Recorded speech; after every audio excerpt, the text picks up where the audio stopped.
Okay, I'm super excited for this podcast interview today with Gill from Born Wise. I love you, Jill. We've met not too long ago, but I feel quite a connection to you, and I just love what you're sharing in the world and how you are transforming the education systems. I feel like this is so amazing and so important. So thank you for joining us today. Thank you so much for having me. Beautiful introduction as well, Sam. Thanks. Thanks. So I really love to hear about a little bit about your journey and your background and what has kind of led you to where you are today. I know you've worked in different education systems and this has played a big impact on the work that you do today. So maybe you can share a little bit about your journey. Yeah, I would love to. I guess my journey with education's become quite a personal one as well. So it's obviously been a professional journey, but the further I've kind of gone down the education path, and when I say that, I mean looking into it with more of a research lens, the more personal that journey's become for me. So that's been really interesting. And I think a lot of my own personal growth has come via a deep connection to, but also look at the education system and what it's really about, and my own journey in that, as well as a child to then a teenager to a university student. I've been looking really closely at it from a personal point of view, and a lot of unraveling has kind of happened through that as well. I guess as a child, I probably was, the education system's perfect student, really, as in I was quiet, and I did learn from, books and reading and listening, and I was able to sit down and do what I was told. But I remember always feeling a little bit odd in the choice. I remember actually thinking, well, I'd better just get on board with this system, because Yeah. see what happens when you didn't. I was pretty observant, and I would watch what happens to the children who didn't get on board with it, and it didn't seem like a very nice place to be. So I think I literally remember making that choice of, I'm not quite sure about this, but I'm going to get on board with it. And I liked the Mm, idea of school. I was very drawn to this world of learning, but then it felt like when I got there, it was a bit like, oh, I'm not sure, is this what it's supposed to be like? So I've had that very mm, curious lens, but at the same time, from a very young age, drawn to being a teacher, a school teacher and classroom teacher. And I did, go down the university path of becoming a teacher, but I had that same experience again of being in the university system, sorry, learning about education and thinking this must be it because I want to be a teacher. But at the same time, that same mm. thought, I'm not sure this is it. I'm not sure this is what it is I'm really looking for. And that's been like a recurring theme for me with this path of education. And I think maybe only in the last 3 or 4 years, I ended up going down a journey of working in mostly alternative schools. So I have, and nature-based schools, and going overseas to teach in Korea.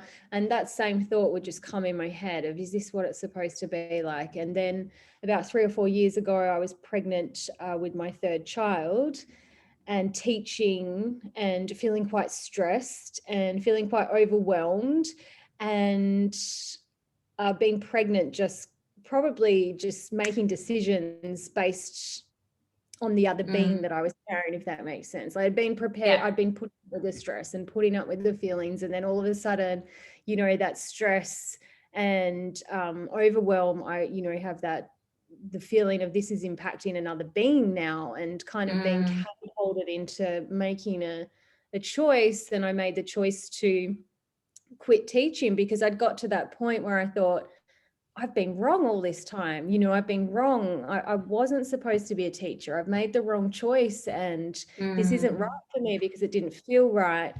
And literally about 2 weeks after taking early maternity leave, thinking that that would be the end of my, teaching career, 2 weeks later, I awoke in the middle of the night with just that idea of, oh, what if you take it in another lens? Another direction? What does mm, teaching look like outside of the system? What does learning look like outside of the system. And I think that story, to me, I hope it all sounds connected, because to me it's all very connected in this kind of circle that it's taken me in, of just starting to go, well, let's get curious with this and let's see how things look beyond that system. Because I think what I was struggling with was the systemized approach to learning and education. It took me a long time to realize that, but taking it out of those boxes has allowed me to see other options and potential, and just get really curious with trying different ways, so that's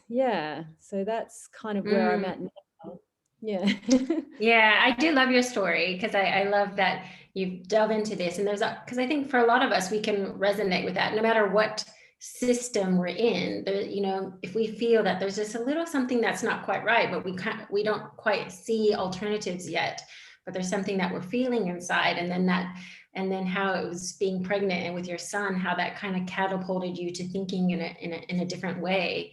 And I just find that really beautiful and interesting, because it really, I think, for us to start to make change in the world, we do kind of have to pull ourselves up and out of the system and start to rethink how we're doing things, because we've been indoctrinated, or at least it's been the way we've done it for so many years.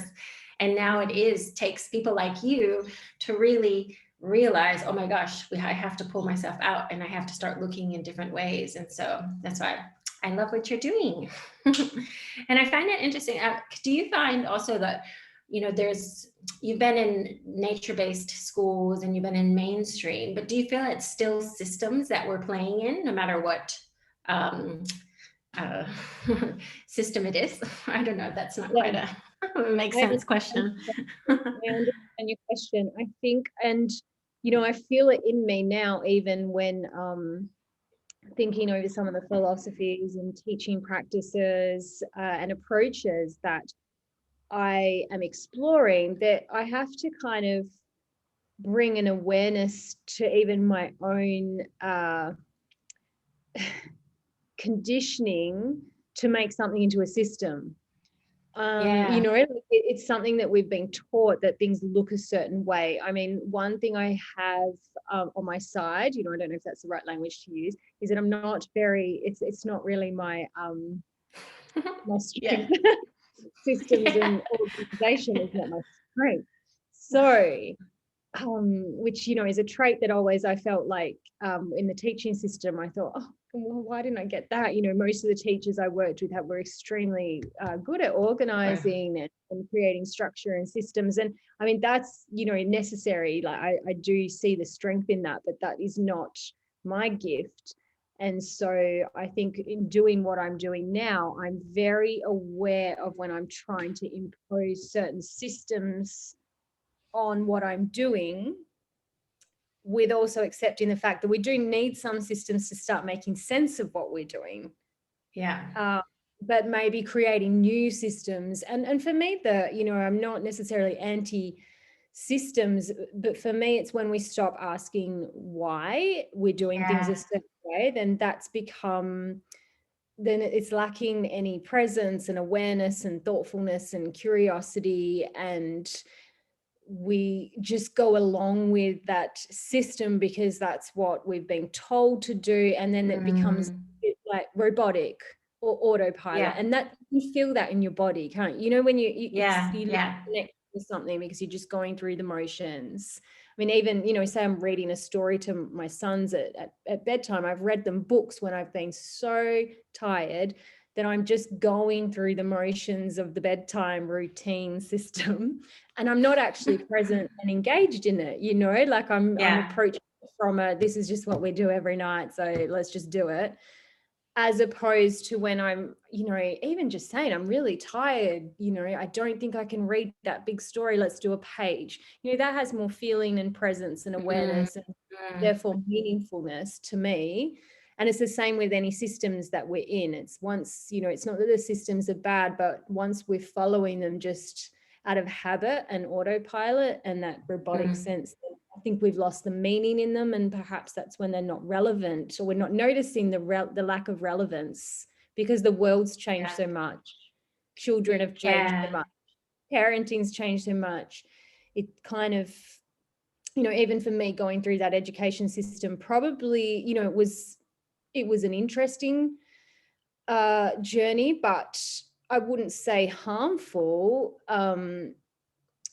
I think there's things that could have happened in a better way, but nowadays I'm seeing some of those children in the systems that's actually causing, mental, emotional well-being challenges, which for me, that should be our kind of like, Like, alarm hello, bells. yeah, yeah, yeah. Yeah. Yeah. So I love what you have just said about the systems, because it's not like we're like, let's just be free and just go out, because like in order for us to create something, there does need to be some sort of structure and system. But what I really like is that constant questioning, because we're constantly evolving, like as humanity, as a collective, we're shifting and changing, we're evolving. And so the things that we that support us also need to shift and evolve, as you said, and that constant questioning. And I think also something that you kind of touched on is, it's like also the work we do on ourselves. Like if we want to constantly evolve as a human, then we're constantly doing work on ourselves. We're growing, we're expanding, we're questioning, we're understanding ourselves. And I think as well, that's such an important part of, if you're going to be creating systems, you must or be in some kind of education or medical or whatever, spiritual or whatever world you're in. It's always that looking back at yourself, so that you're also coming from that space of self-inquiry, and then able to share that in the work that you do. Yeah, definitely. The why, I feel like, is very important, and just Yeah. checking in as well, and saying, is this actually working? How do I feel about this? And even recognizing that there's those times when we're in a system, and when you're in a real resistance to something, or you want to fight that system and you want to break it down. And that can be, I think it's probably a necessary part of evolution maybe, but it's also quite painful to be stuck in that, because I was in that space for a long time with the education system. I was still in it and desperately wanting to see change and restructuring from inside that system, but not knowing how to do it really. And so just finding resistance getting bigger and bigger. And I think that was a necessary part of my journey, but it was probably the most uncomfortable and painful part of the journey as well. Yeah. Because yeah. Because it does feel like, it feels chaotic, kind of chaotic or uncomfortable, or the anger or whatever is that those feelings are. And then I think, because I think we all want to rebel against, not all of us, but I've been the same, like, let's fight the system, rebel against the system, let's do that. But I think that where you've come now is like, okay, I'm not going to fight the system anymore, and I can't really see myself changing the system from the inside, so I'm just going to plop myself outside and create something new. And then it's like, oh, this feels nice. Yeah. Yeah. It does. And I think depending on your who you are as a person, your how you find safety is very different, right? Like for me, that is, I actually feel more safe when I'm not governed by a set of rules or boxes that I have to abide. But like I probably I need some values, some big picture values around me, and that's enough to help me feel safe. But I find once too much of a structured box, then I'm not the best version of myself. I don't feel safe. I'm likely to go into states of overwhelm and anxiety. But then trying to be aware that other people operate in different ways. If some other people, that's like free falling. That's scary. So I try to approach that with from an interested headspace, an interested perspective, to just to make sure that, I think one thing that's really important to me, I don't ever want to put across that my way is the right way, because I believe for education and learning and growth that there's an infinite amount of right ways, because there's an infinite amount of people approaching this. And I do think the beauty of it is in the differences. It's just as a collective, we're learning to do, how does that look together? How does it look together? If I want to go this way and you want to go that way, how do we make that sort of cohesive and safe, I think. Yeah, I love that you just brought that up, because I think that's whatever, there's so much polarity and opposing views out in the world right now. And it's like, it's my way or the highway, you're wrong and I'm right. And it's like one person trying to tell the other person that you're wrong and I'm right. It's just, it's not, it's not conducive to unity and coming together and creating these new ways. But I think it's really having that openness to be so accepting that your truth is your truth and my truth is my truth. And how can we work together to create something that can be more harmonious and work together? So yeah, thanks for bringing that up. Yeah, it's something that I try to remain very aware of with the children I work with as well in the groups, because I see that I think of the little sessions and the programs we do as mini kind of snapshots of the wider collective. And that's how I try to look at the children. And then I think, well, what's okay for this child is different for what's okay for this child. Do we say that one is more okay than the other, or do we get creative? Well, how do they share this space and navigate this space with differences and their similarities being honored? So that for me is like very interesting. And because it's on such a small scale, because it's such a small group of children, I see it happening and I witness it happening, and that makes me feel very positive for the future, because then I think, we actually are capable of doing this. I know. That's exactly. I was like, this is hopeful. We can, you're creating a space for children to figure it out and you're witnessing it. And then now it just, as us adults, need to like unprogram ourselves, that it's, and find that openness and expansiveness to include all these differences. Yeah, beautiful. I love that you said. So let's talk I want to talk a little bit about what you're doing, and so we use one of the quotes I love that is, as our world evolves, our education system must evolve too. So that's kind of like what we tapped into earlier, is that, we are constantly evolving. So things need to keep evolving as well. And that's especially the education system. So I think our current education system seems a bit, I don't know, archaic or old, or I don't know what the right word is, not in a judgmental way, but like you said. And so what are some of the issues that you find in the current system? You talked about it earlier about how children, are just, they're not getting what they need, and there's emotional, things happening to them. So maybe you can, I didn't explain that very well, but I think you got it. I get it.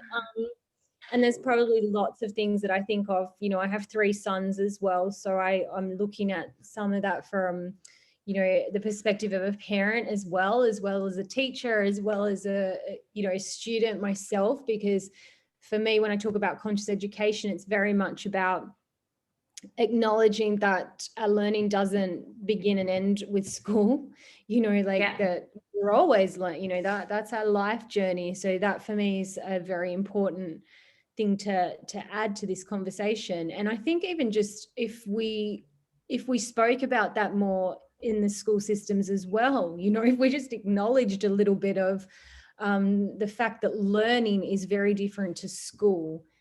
So we've kind of, I think, set up these systems in with that separation and polarity in mind of school and work is our productive time, then it's play, relaxation time, whatever. We've very much separated our days, our weeks and our months into this idea of that learning happens between 9 a.m. and 3 p.m. Monday to Friday. In 10 weeks of term, and it's I think if we started speaking to children a little bit more openly about that as well, of going, hey, maybe what if school is just somewhere you need to be in the day to be safe with other children and some hopefully beautiful, inspiring teachers while your parents went out to work, but we acknowledge the fact that learning happens when you sleep. I really like to remind the children I work with, learning doesn't switch on and off. Even when you're asleep, your dreaming is part of your process, reflection and learning.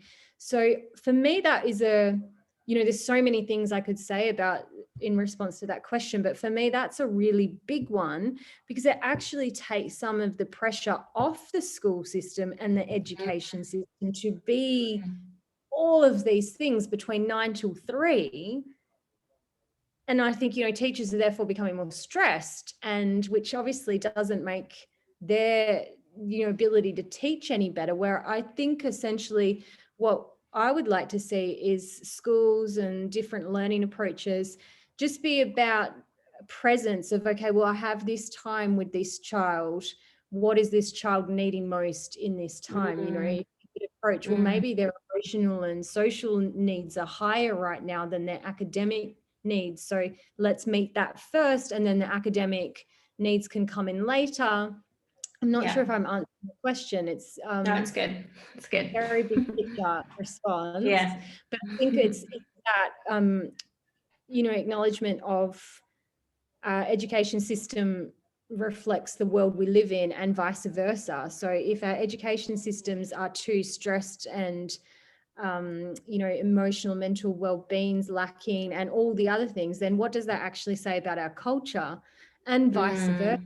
Like it's a way of life. For me, education's a way of life. It's not school. So I think shining that lens on it is really, hopefully, helpful to people, because I know for parents, they can feel that pressure to find the right school. And, is it Steiner, or is it Montessori, or is it Reggio, or is it, we even like to separate that in what's my thing, like find, what's my identity, what's my child going to respond best to, is it homeschooling? And, for me, the answer is like all and none of the above, because all of those systems, even homeschooling, presents other some things issues. Something like there's something Exactly. Big picture, and just what is life show, what is life providing me, what options is life providing me with, and then how do I approach them in that moment. So yeah, I think acknowledging the fact that the way our schools were set up was to create a certain type of individual that society needed back then. We needed, we always say the factory workers, or whatever it is. I mean, it's an old system, but it's actually reasonably new as well. It's, a couple of 100 years old. It's not how we learned. It's humans didn't used to learn in the school system. Part of our human history, school's a very small part of that.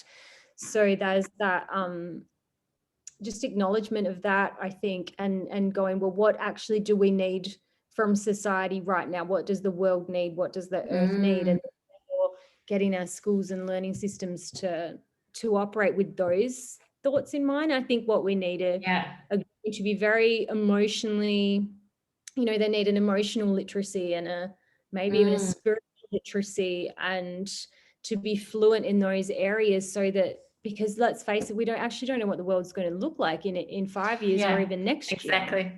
Exactly.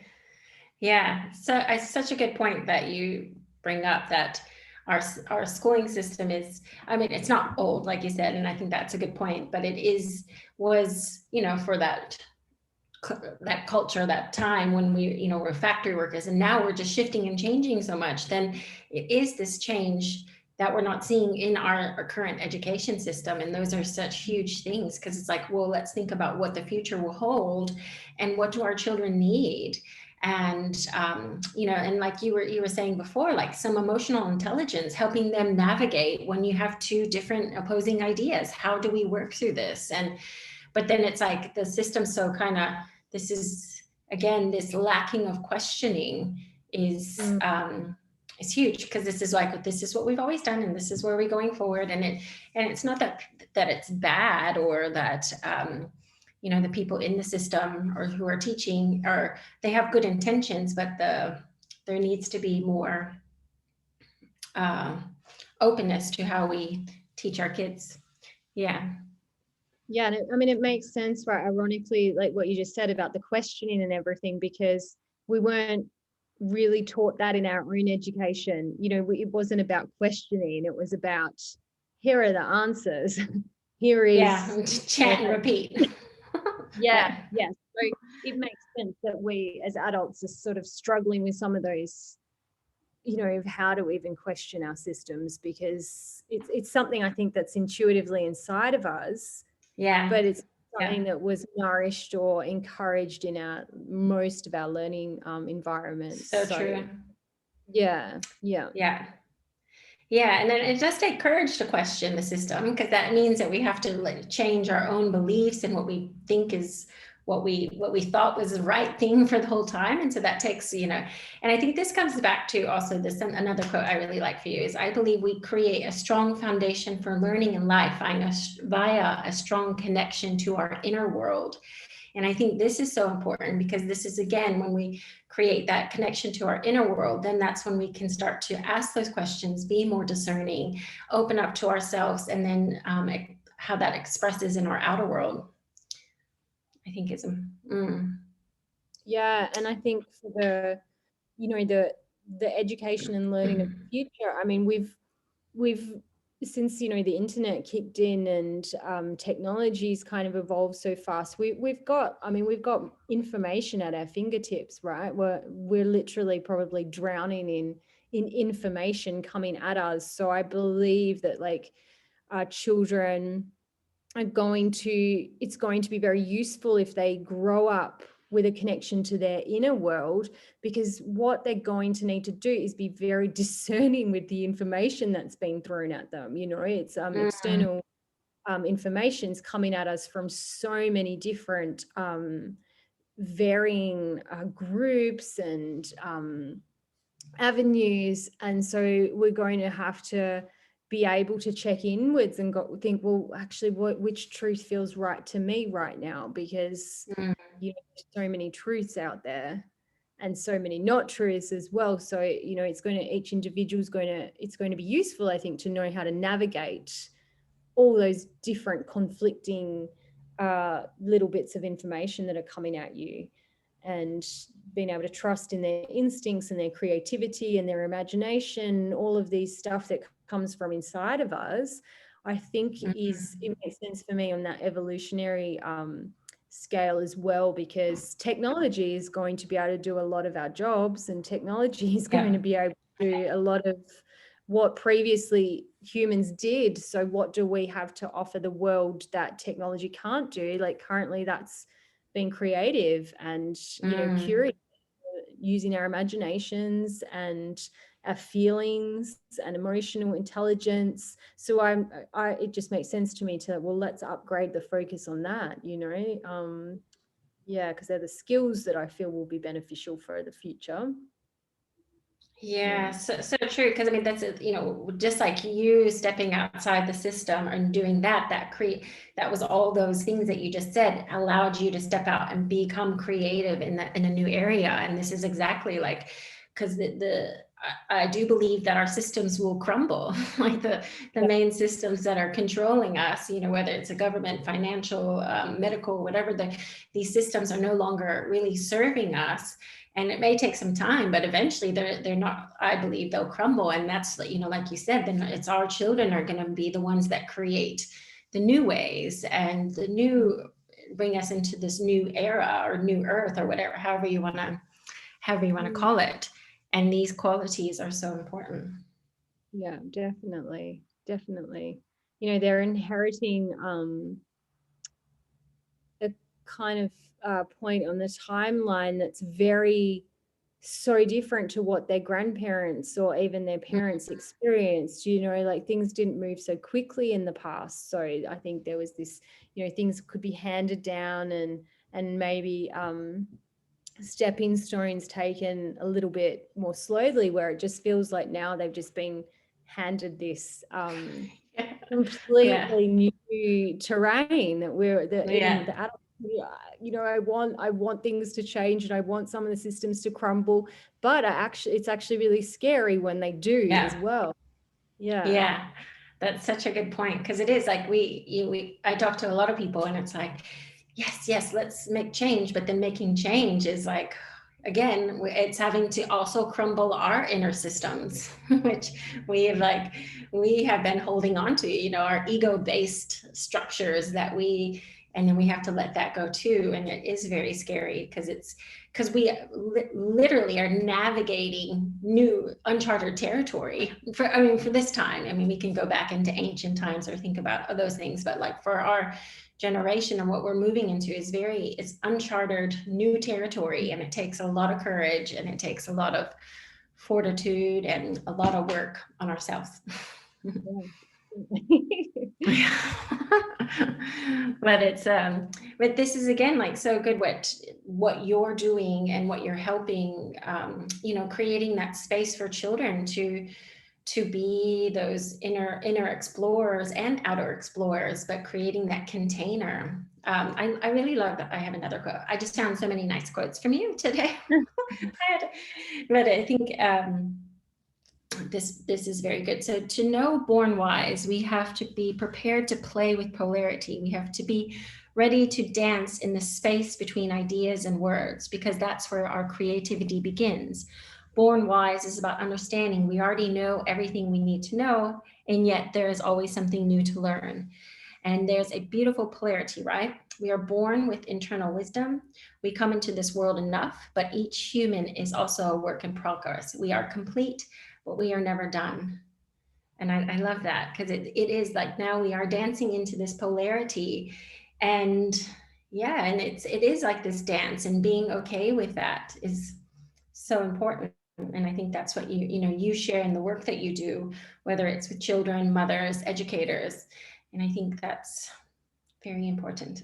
So Thank you. Yeah, that's I think those words you just shared are kind of like my anchors as well to always come back to, for myself as well as the kids that I'm working with, because it's quite a delicate dance sometimes between reminding yourself that there is work to be done, but at the same time acknowledging that you're actually already everything that you need to be. And like we said at the start of this conversation, there's this seems to be this desire in humans to separate, and I don't know if that's part of us trying to figure things out. Is that part of us trying to understand by going, well, if I'm complete, I can't also be a work in progress, where for me the truth is always in where those polarities. But actually being prepared to be in those, I mean, to me again, that is a very freeing space to be in. I'm comfortable in those spaces.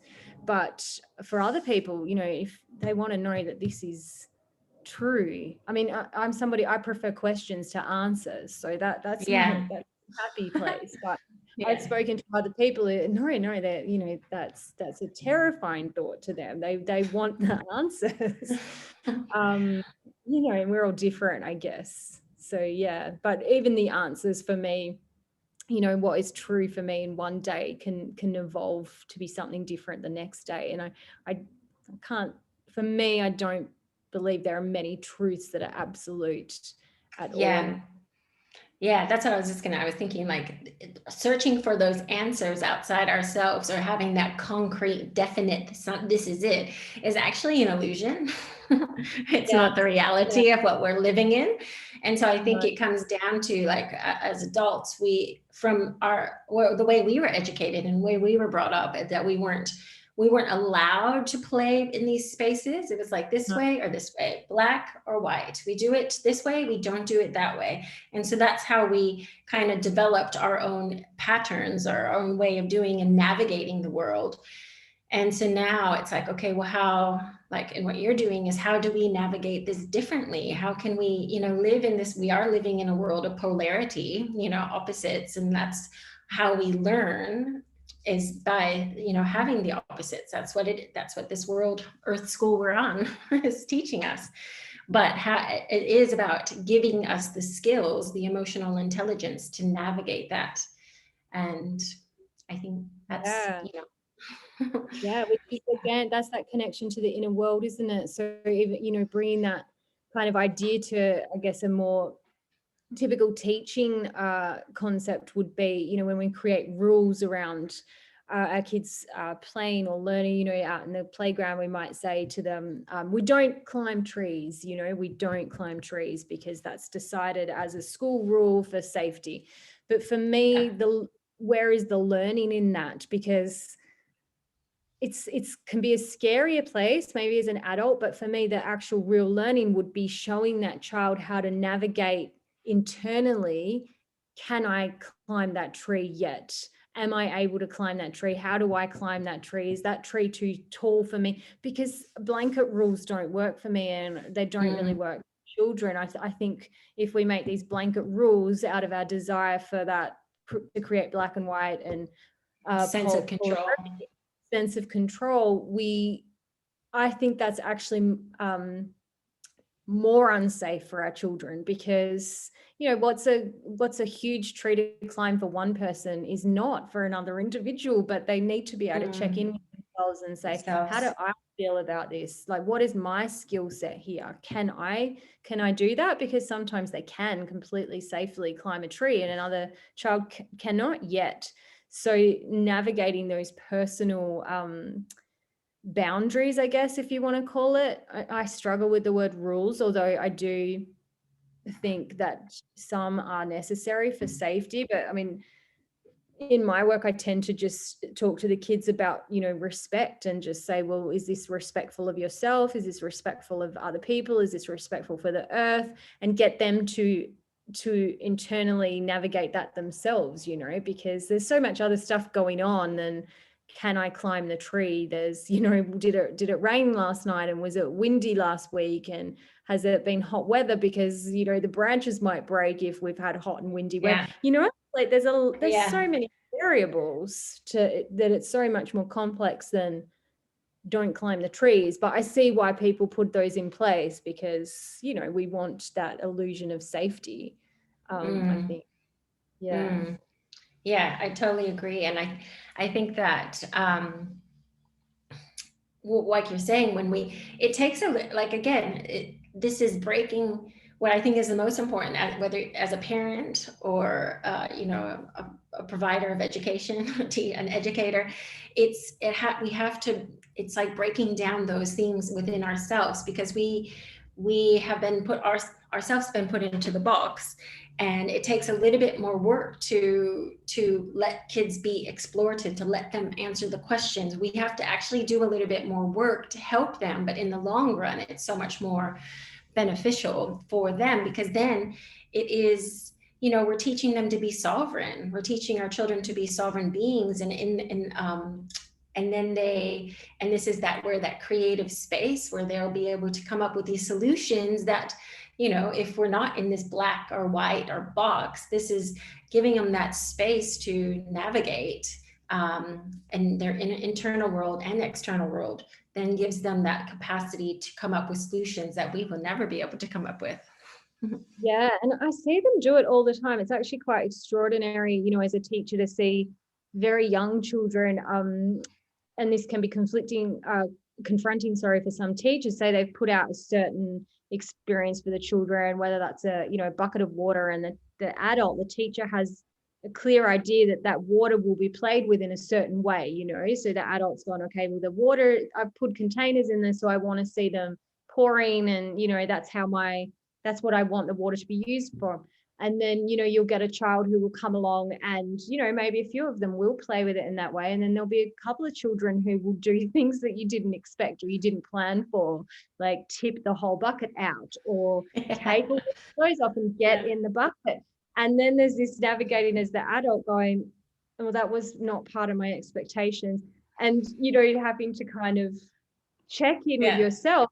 Is this okay? Is this actually okay? Does it matter if they're not using the containers in the way that I envisioned? Or is it actually an awesome display of creativity that we want to kind of honor, because the child doesn't have that conditioning to know, oh, Gill put these containers out for this reason. You know, they've just jumped in and done whatever it is there that seems obvious to them. And I think that's where all these possibilities and solutions for humanity lie, in actually allowing to do those sorts of things without this. No, that wasn't part of the plan. don't Yeah. use it in that way, because ultimately it's just a bucket of water, but we can get very fixed Yeah. on it has to Fixed happen on this it. way. Yeah. And then I think and just those, because I see it with my son and the things that he picks up from school and just the things he hear. And it's just the languaging that we use with our children can really just have a massive impact on just, no, we don't do it that way. Or just these small little things. And it's just already starting to shift and change the way that they navigate the world. Because again, we want to fit in, and we want to please, and we want to, and so that's like our inner, desire. But it is really about helping them to really check in with, like, I don't know what I want to say with that, but how can we help them, navigate this world, or just to discover for themselves without me telling them that it's this way or that way. I don't know if that makes sense, but Yeah, it does. I think ultimately it's always about relationships, and like you said, language is really very powerful, and we can often plant ideas that we didn't mean to, through just maybe unintentional use of language or habitual use of language. And I mean, one kind of key thing that was taught to me by a mentor, which is really useful, is just to speak less, actually, and observe more. yeah, Because we kind of taught to like speak a lot, and that's our main way of communicating with children. But when you stop speaking and observe, you get a much clearer idea of what the child's doing, and you kind of create a little distance as well for yourself to look at it from less judgment. Because I think when we're so in the experience and we're talking and we want the child to do something and we're in that experience as well, we lose some of the like subtle communication the child is providing us with. And that's when we can jump the gun to sort of think, oh, this child's misbehaving, or this child doesn't understand boundaries, or this child, we've got a million different, yeah, ideas why they're doing that. But when we just actually stop talking and remove ourselves a little bit and observe and watch with some distance, you start to pick up all this stuff and thinking, oh, hang on, I see why they're doing that now, and that actually makes sense. And therefore you've created yourself a little bit of space to actually use the some better language, because you're understanding the situation more. I think the habitual language that is unintentionally hurtful comes from when we're so in something we're not able to see it clearly. yeah. And take it so personally, like we take it Take it person. There's this like yeah, total personal thing that's like it has nothing to do with me. yeah, But yeah, I think this comes back to like this, we really need to slow down as a yeah, society. like, yeah, like, put the brakes on, slow right down, and giving ourselves that space, like space to, to check in with ourselves, and space to be in observation. Yeah. yeah, definitely. Hmm. Oh, I could keep talking for a while, but I want to go, I guess, a little bit. So we've talked a lot about what we feel or is happening. So what solution based, like, where do we go from here? So like, if we have some listeners that, their kids are in mainstream school, or they're not really, sure, like I'm talking really for myself as well. Because my son does not like school, but I don't have another solution for him at this moment. So what are ways that we can navigate our current system, as we're looking for new solutions and new ways, without just like changing them to a different system or putting them on homeschooling or doing this. Like, how can we navigate our current situations with our children in school? Yeah, very there's a few different, so I think you just said it as well when you said use the word pause. I think I work with mothers. I do some one-on-one consults to help guide mothers through the education experience with their child. And number one, it is about actually sometimes just pausing, and like I said just before, observing what's actually happening. So again, sometimes we're so stuck in it, and we're so stuck in certain emotions of feeling our child's pain, or feeling worried for our child's experience, anxious ourselves about what's going on, that it can be really, really hard to make choices in that space. And especially if you can't see any other options, sometimes, these perfect options that we're hoping are there are just simply not there yet. Whether I think I believe they're on their way. So just sometimes trying to pause and bring it back to yourself of, well, what am I actually feeling in this situation from what my child's experiencing, and observing it with a little bit of distance. And then once you do that, you can actually start to take, I guess, baby steps towards applying this philosophy of conscious education to whatever system or schooling your child is in. So I guess as an example for that one, my children have been, we've done homeschooling, they've been in different programs, they've been in and out of, they've been in the public school system. They're actually both back in the public school system now. They've chosen that. Which I think is their way of keeping me on my toes as well, and not me getting too fixed in that one answer is the right answer. And one of them had to do, this is just a little example that's hopefully helpful, was having an experience with his school where he wasn't allowed to go to the toilet, because they're very much like, well, toilet time is this time, break time, recess. And then the teacher had asked him not to drink so much water because that made him go to the toilet. And there was, all this sort of stuff around it. And my immediate response was actually anger, because that really fires me up, because I'm like, well, hang on, he needs to be, part of being a sovereign being is having that autonomy over your own body, and when you want to drink water and when you go to the toilet. And I feel that's important for children, but it's underestimated. But then once I had to separate from that anger and approach with that observing, just looking at it from a bigger picture, and then thinking, well, what is one small thing we can do this that actually teaches my child how to navigate difficult situations, difficult people, that's a part of life. We're going to come up against people who don't have the same belief systems that we do. And as it turned out, he had an assignment where he had to do a talk, and he was allowed to do it on any topic.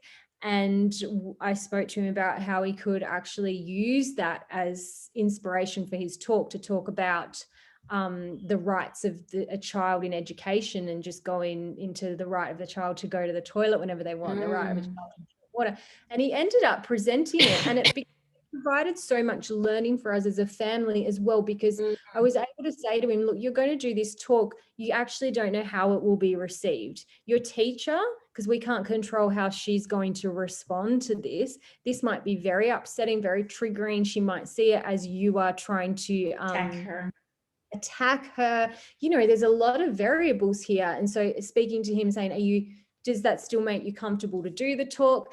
So all of this stuff, all of this learning, all of this guidance for all of us came up.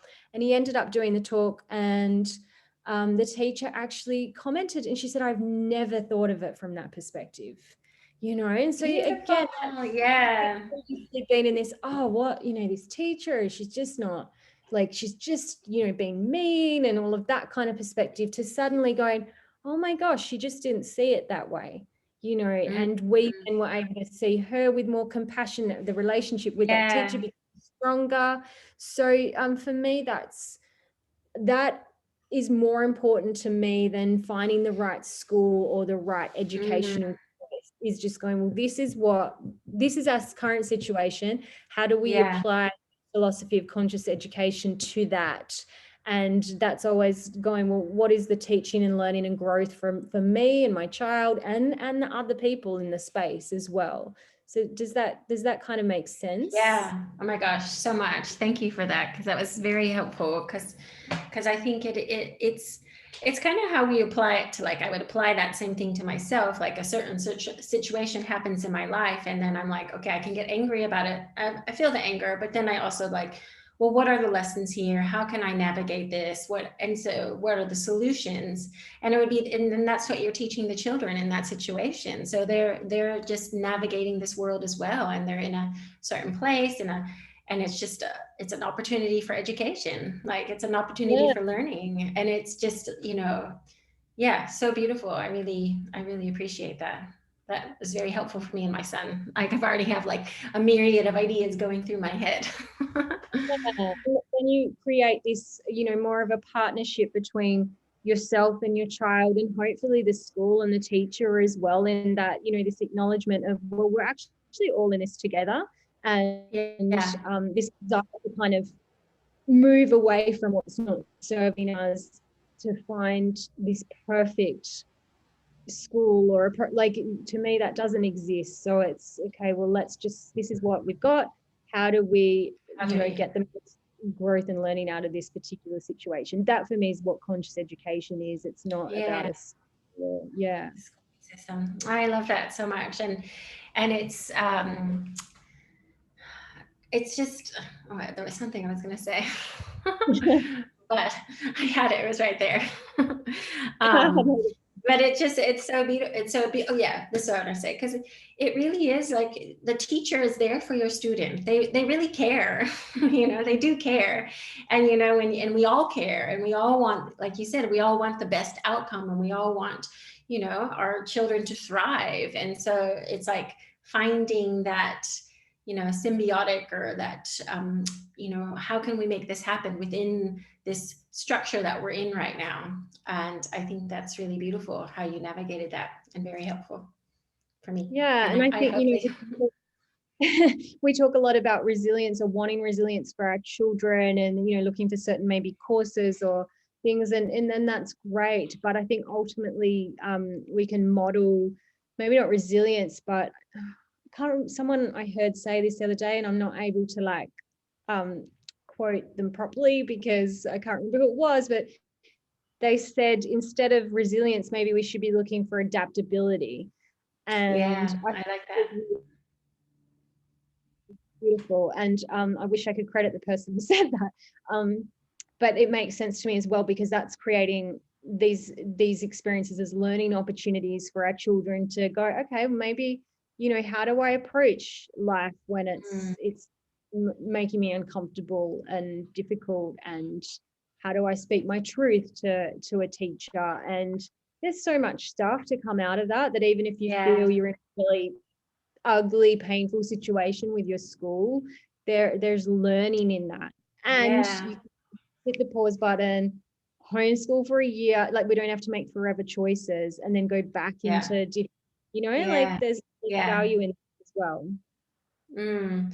And I think like within that adaptability, there's all this empathy and compassion, and like just because we can always put the fingers and blame, somebody that's doing something to us. But then when we come back into these like more solution based and openness, finding these solutions, then we can also see that the other person is, another fellow human navigating this world. And Yeah. um, yeah, I really like that. Finding, because, and it's so easy in whatever aspect of our life, we can feel stuck. Like, I'm stuck in this job. I'm stuck. My son's Mhm. stuck at the school. I don't have a solution. I'm stuck here, stuck there. But actually, when we can just shift that perspective, then we realize, oh, there's something here. We're here for a reason. It was something I was just speaking with a friend today. And it's something I've navigated about, being in Australia, not being able to travel, like living here in my family way. And it's like, oh, there's a reason I'm here. Like, what do I need to, how is it that I can learn from this? And what is it that, what are the Yeah. opportunities? Yeah. Yeah, Mm. yeah, that's because that feeling of stuckness is very uncomfortable. And I mean, it is really just an illusion, And I think. And I recognize it. I feel that as a human a lot of the time as well. But realizing that we're often not as stuck as we think we are. yeah, And yeah, yeah, and what else can we do here?